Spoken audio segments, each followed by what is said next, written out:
Hello po, isang magandang araw po sa ating lahat and kumusta po kayo? Sa ngayon po is May 27, 2026, tawas po number 7 and nasa Leo na po tayo. Sa ngayon po guys, no, gusto ko lang i-remind sa inyo na hindi po lahat po ng Leo ay may sakit. And if ever po na nandito po kayo, please pwedeng tawagin po ninyo akong Ate Mel and pakisabayan po ninyo po ako sa aking dasal.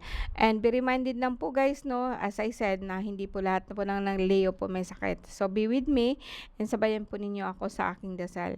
Diyos sa mga makapangyarihan sa lahat, maraming salamat po sa gabay mo. Maraming salamat po sa lagi mong pagtitiwala sa akin. Sa lahat po ng nandirito po ngayon, basbasan mo po sila, si Leo, and sa lahat po ng kanilang mga mahal sa buhay, bigyan mo po sila ng kanilang basbas. And ibigay mo po sa kanila ang kanilang hinihiling. Sa pamagitan po ng pangalan mo, no, basbasan mo po ang lahat na ito. Christate misum Christi Pater Salvame. Christate misum Christi Pater Salvame. Christate misum Christi Pater Salvame. Paternum Deum Christum Solome. Christatem Christum Igosum. Jesus Nazareno, Redelius Justum, Christum Di Pronos, Sotrostrum Umini Salvame. Salvame Salvi Igosum, Rebeltas Staris Maluas Igosum. Para po sa inyo guys, no, maraming salamat po, no. And Leo, no, nasa Leo na po tayo ngayon. So ang gagawin natin ngayon guys is tingnan po natin kung ano po nangyari po sa inyo, no. Like sa nakaraan ko pang mga tawas po, no. Gusto kong ipaalam po sa inyo na kukuha po ako ng 9 cards and tingnan po natin yung pinaka-psyche, pinaka-kasalukuyan po ng inyong reading. And so let's begin. Leo, no. Leo, actually July 23 hanggang August 22, or sa lahat po na nasa sakaupan po ng tawas Leo, no? Leo. Leo. Leo actually is the sun. Tingnan po natin kung ano po nangyari po sa inyo.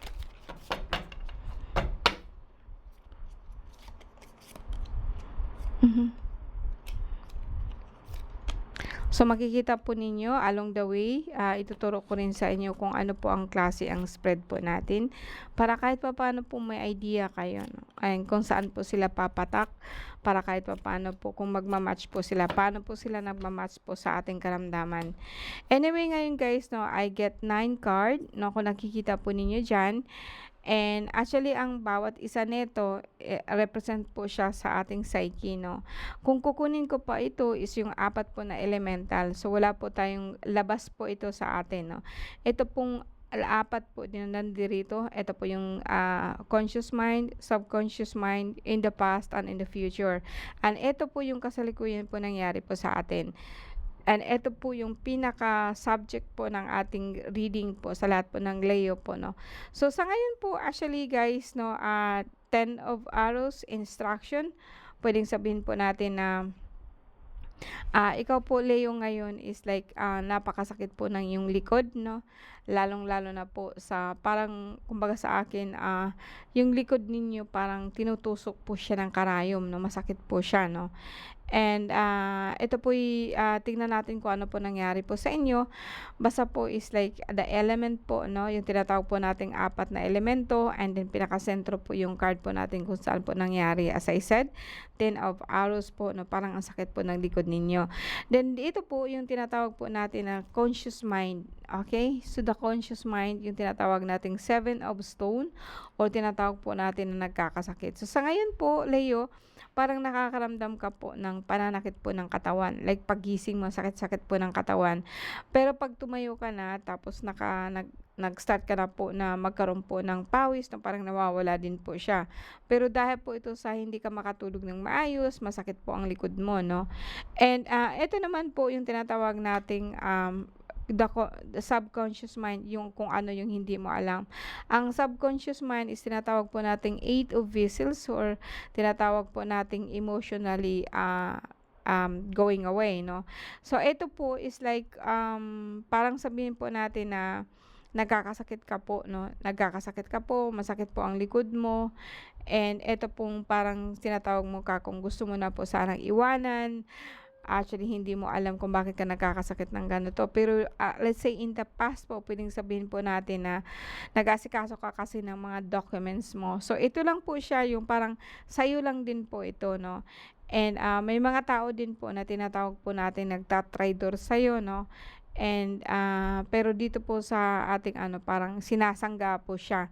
Para pong may tao po na kumbaga sa akin parang inaapi ka, pero meron pong kumontra po sa kanila and eto po yung tao na tumulong po sa inyo 'no. Kung tingnan ko natin dito, ibalik po natin itong apat, puwedeng sabihin po natin na actually, ikaw po sa ngayon po, puwedeng sabihin po natin na kung nagkakasakit ka man, talaga pong tinitingnan mo kung sino siya, kung ano siya 'no, kung ano pong ano niya. Parang ikaw po ang gumagawa ng dahilan kung paano mo malaman po ang lahat 'no.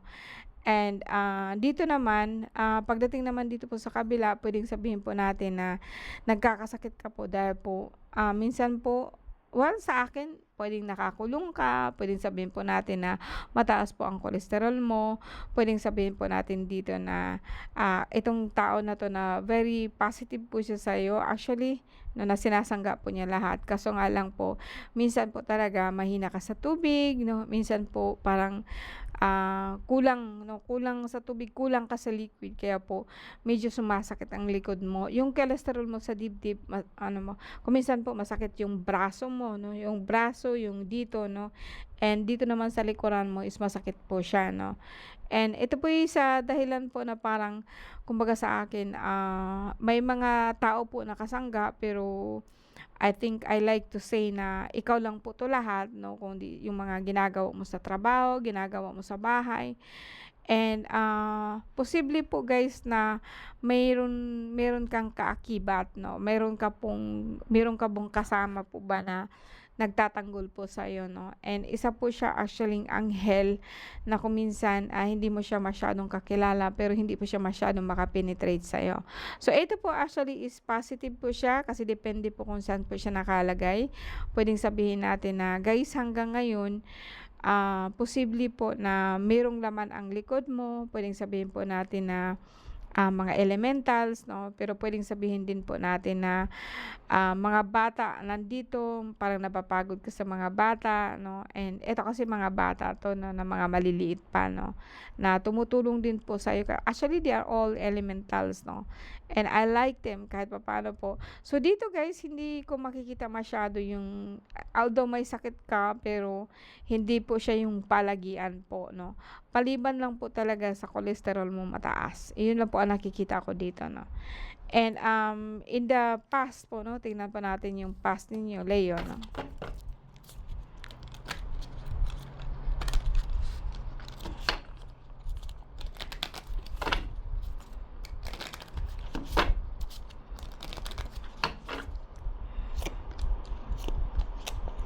Ang past mo actually 'no, parang nag-aalala ka ba Leo po sa mga gastusin mo about pa ibang bansa? And ang iba po sa inyo is nandito po sa Pilipinas, tinitingnan po ninyo ang inyong lupa 'no, lote, lupa 'no, ito po yung hinahanap mo. And dito naman po guys 'no, even in the past, puwedeng sabihin po natin na meron ka pong lagnat in the past 'no, puwedeng sabihin natin na 'pag nahinga ka po medyo masakit siya 'no, tagos po siya sa dibdib at saka sa likod. So sa ngayon po nakikita ko po na masakit ang likod niyo kasi po nung nakaraan parang nagkaroon po kayo ng trangkaso, puwedeng nagkaroon po kayo ng tinatawag po natin na, lagnat 'no. And dito 'pag alisin ko siya, puwedeng sabihin po natin na, parang stress ka po talaga kasi meron kang inihintay na galing po sa ibang bansa po na actually na darating kaso lang hindi po nangyari yon 'no. Kumbaga sa akin meron ka sanang kasama 'no, galing po sa ibang bansa na sabi po niya darating po sa'yo pero hindi po nangyari. And ito po'y parang nagkaroon po ng problema sa isip mo, parang nadismayado ka po 'no. And puwede din po sa iba po na kumbaga may problema ka sa lupa 'no, puwedeng lupa, puwedeng sabihin po natin na mga lote 'no. Kung ikaw ay lalaki po, parang puwedeng sabihin ko sa'yo na may prostate ka, may problema ka po sa pag-ihi 'no, na parang parang barado po talaga ang ihian ninyo. And kung minsan po talaga pong mahirap po huminga kasi nga po ang tiyan niyo parang bloated po siya, 'no. And dito naman sa kabila guys, 'no, makikita ko dito na medyo sumasakit ang dibdib mo, kaya kung minsan po sabi ko nga sa iyo medyo mahina ka po sa tubig, 'no, o sabihin po natin na 'pag nagiinom ka po ng tubig talaga pong ano pa, padahan-dahan, 'no, hindi po siya yung biglaan. Puwedeng sabihin po natin na guys po nung mag-asawa ka na sana, puwedeng sabihin natin na bigo ka, ano, mag-asawa ka na sana pero hindi po talaga siya sumipot or hindi po siya dumating, 'no. And, hanggang ngayon dinaramdam mo pa ito ng, labis, 'no, ngayon. Pero sa ngayon po, eto po kasi mas malala pa kayo nung nakaraan. Pero sa ngayon po medyo nag-okey na kayo, medyo maganda-ganda na po. Parang may tumulong po sa inyo ba, 'no, kung titingnan ko, 'no. So, kung gustuhin mo man po mag-abroad sa ibang bansa kasi dito po parang mag-abroad ka, parang meron kang gustong marating. Pero actually wala akong nakikitang biyahe dito kundi iniisip mo pa lang, 'no. And, puwedeng palipad hangin, pinapalipadan ka ng hangin po na dahil lang po sa lupa, 'no. Kaya kung minsan po ito po ang dahilan kung bakit gastos ka ng gastos or marami kang gastos dahil po doon. And, o namomroblema ka po ngayon sa tinatawag po ninyong lupa, 'no. Ito po yung nakikita ko sa inyo dito, 'no. And dito naman, puwedeng sabihin po natin in the future, 'no, puwedeng tingnan po natin dito, 'no.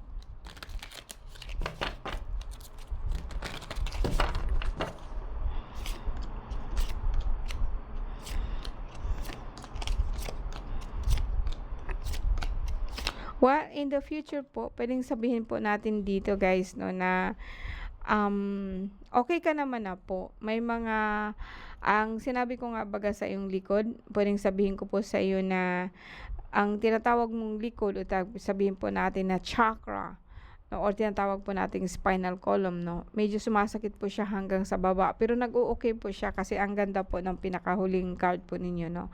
So itong 9 po actually ng card, puwedeng sabihin po natin na lahat po 'tong gusto ninyo makukuha ninyo and you will be ended up very happy. Kaso lang po, kumbaga sa akin Leo, 'no, kasi kanina pa ako nakatingin dito, parang dito po kasi kahit sa future ninyo parang nakikita ko dito lagi na wala po kayong pera. Ang walang pera po lagi pong masakit yung tuhod, yung parang kumbaga sa akin, yung alam mo yung may pera ka pero sapat lang, ano. And wala ka pong magagawa dito kasi wala ka pong magagawa dito and gusto mo sana po magkakaroon po ng negosyo kaso lang po hindi sapat ang pera niyo.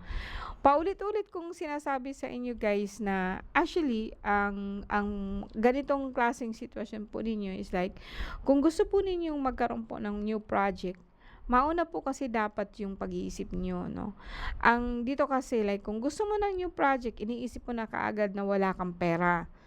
And 'pag wala kang pera po, lahat po nasakit sa'yo kasi nga meron kang ginusto. And maintindihan po ninyo actually Leo na ang Leo po actually is gusto po ng marangyang klaseng buhay. And, marami sa atin diyan na kilala ko po na natatali po kasi sila sa isang sitwasyon sa pamilya. Yang pamilya nila kailangan po nilang ganito, ganyan, ganito, ganyan. May asawa na sila, so maganda sana ang asawa nila, may pera po, pero actually lahat din naman po isusundin nila. And, you know na mostly sa mga tao po is nafi-feel ko po na parang kumbaga sa kanila is like sanay na sila ng gano'n. Pero sa akin po na nakatingin dito sa card, makikita ko po talaga dito na actually si Leo is stranded by the family tradition. And although marami po siyang gustong gawin, inaakala po niya na ang pag-aasawa is para po makaka-escape po sa kahirapan. Pero actually, ang kahirapan po actually no matter what, magkaroon man siya ng asawa, magkaroon siya ng hindi, may pera man siya o wala, she still feel very poor. Kasi eto po kasi ang iniisip niya. No, actually ang poor o sabihin po natin na wala kang pera actually is the state of mind. Hindi po siya talaga physical aspect po natin na wala kang pera. Kasi piso may pera na. Okay? And, ito po yung kamalian po ng lahat na 'pag gusto po nila magkaroon po ng negosyo, ang inuuna po kasi nila is wala silang pera. Papaano ka po makapag-isip pa ng negosyo pa kung ikaw mismo nagsasabi sa sarili mo, hindi pa siya sa ngayon kasi wala ka pong pera. Gusto mong magkaroon po ng project na ganito, na ganyan, iniisip mo kasi wala pang pera, 'no? Parang kumbaga sa akin kung papipiliin ko ba kayo, 'no, um 'pag sinasabi po nating love and intelligent, ang intelligent po kasi is like about po siya sa utak kung ano po na alam mo. And it feels only kasi nga po ang brain po natin, ang heart po natin is ruled by experience. And kung gusto mo ng pera po, kung gusto mo ng bagong project, isipin mo kasi na may project ka na. Kung sakali pong may project ka na, ano po nararamdaman mo? Kung sakali pong ganito ang project na gusto ko, ganito, ganyan, kahit ano pa ang trabaho mo, makakapaggawa ka talaga po ng journal kung anong klaseng tindahan meron ka. No, kung anong klaseng negosyo meron ka. Kung sakaling pong gusto mo magiging entrepreneur ka, kung gusto mo magiging virtual assistant ka, kung gusto mo magiging writer ka, lahat yan pwede mong matutunan po sa YouTube. May time po kayo, alam ko po kasi mas marami po sa atin talaga ang may oras po na mag-scroll po ng video. And kung sakasakali po nagtatrabaho ka po, hindi sa lahat ng pagkakataon yung mind mo nandoon sa trabaho. 'Di ba? Na kung nasa trabaho ka, be the best of it, no? Huwag yung basta ka sana papasok doon, lalabas, papasok doon. Kumbaga sa akin, sabi nga ng anak ko, nagtapos po ako ng kolehiyo para lang po, ano po ba yung magiging trabaho ko, no? Tagahugas po ng, tagalinis po ng tsinelas po sa mall. I didn't say na hindi siya maganda doon, pero para sa akin, kung nasa tindahan ka po ng mall, be the one, no? Dapat po asikaso mo ang ano mo, you be the best of you can be, no? Hindi lang yung you just going day by day po para lang po magkakaroon ka ng pera, no? And then after that, natatapos na yung taon, ganyan ka pa rin, 2 taon, hanggang po nagiging promote ka. Hindi mo alam, matanda ka na pala, and then what? Magkano po yung nakukuha mo? Hindi po siya sapat sa health mo. No matter what, ang katawan po natin nagde-deteriorate. Ang gusto ko pong sabihin po sa inyo, Leo, is like, you're not gonna be forever po na nakatali po sa isang pamilya o sa isang tradisyon. You should be free. Kasi po actually, ang Leo actually is actually the sun. Kumbaga sa akin, nang dahil po sa'yo, lahat nabubuhay. No, kung alam mo lang kung gaano ka, kung ano ang kapasidad mo, lahat nabubuhay ng dahil sa'yo. See, alam mo ba ang bigat nun? Pero actually, you don't feel that one kasi alam mo ang iniisip mo dito, maraming mga tao po na ano, okay lang naman sa akin yung una. Si Cancer po nung nakaraan, okay po siya. Pero at the end po, natatalo po siya nung ano. Kasi ito po ang gusto po ng ano. Ito po ang gusto po ng actually parang tinatawag po nating dark entities po na kumbaga sa akin, at the end of our life, napipiliin mo pa rin mawala ka. And for me, for you, parang kumbaga sa akin, kung mawawala ka man po, no? Kung mawawala ka man po, hindi ibig sabihin nun na sila ang may dahilan. Dapat po alam mo po na kinuha na po, tama na po yung life mo po. You should be happy kasi nga tinatanggap ka po ng Diyos ang mga para sa iyo. Huwag mong isipin po na ano ka na po niyan. I know how it feels, no? Ilang beses na pong namatay po ang isang tao. Itong kaharap ninyo, ilang beses po namatay. Namatay na po siya nung bago lang. And ito ang nakikita ko sa inyo. No, kumaga sa akin, tied up ka po. Malaya ka po sa paningin namin, pero ang paa mo actually is napakalaki po ng tinatawag po nating kadena. Kadena po sa tradisyon mo. Yung mind mo po, saan po siya nakatali. Para po ikaw baby po na nagfa-function lang po dahil sa kanila. No?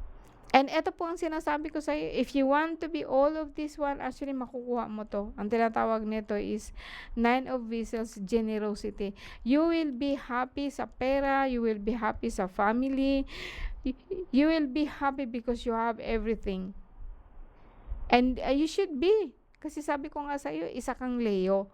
Is a fixed sign po na kung saan is a fixed sign na kung saan pwede mo siyang gawin. Ang ayaw ko lang po talaga, tumambad ka po talaga sa araw po ng tanghaling tapat. Kasi no matter what, how good you are, actually, ang sun po natin is nakapagdadala po ng sobrang sakit sa katawan. And this is what you are. Actually, kasi nga po, gawa ka po ng araw. Kaya lang po, bakit po ako nandito? Kung talaga pong para po sa inyo ang card na to, bakit po ako nandito? Every time I said no, hindi po ito para sa inyo, pero ano man po ang magagawa ko, saan po ako magsisimula? Kung titingnan mo yung mga YouTube natin ngayon, kung titingnan mo yung gobyerno natin, they all shit. 'Di ba? No, kung titingnan po natin, pero ano po ang magagawa natin? We are on here, nandito tayo. So, dito po tayo magsisimula kung nasaan ka. Saan ako magsisimula? Sa inyo. Ano po ang sisimulan natin kung ano yung pangarap nyo? No? May pangarap ka pa ba? Kasi dito po kasi, it's just like lahat po siya against sa'yo. Then, hindi mo kasi alam kung sino ka, kung ano ka. Alright? No, maraming salamat po sa inyo, Leo. And see you again next time po. I hope so.